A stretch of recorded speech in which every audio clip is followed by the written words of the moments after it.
बानी अस्पताल में, तू तो खुश बारू ससुराल में। हाँ भर्ती बानी अस्पताल में, तू खाएंगे भल प्यार तुहार सजा देता, जा खुश रही हो ससुराल में तू यार तुहारी दीवार।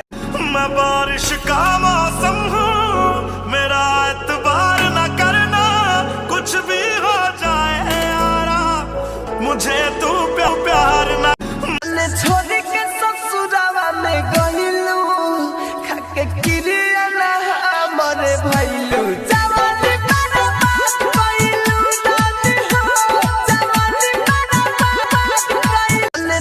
तोहरा जिंदगी से लगोरी हट गइनी हो, हरेल गड़िए के नीचे आके कट गइनी हो। तोहरा जिंदगी से लगोरी हट गइनी हो, हरेल गड़िए के नीचे आके कट गइनी हो। तोहरा जिंदगी से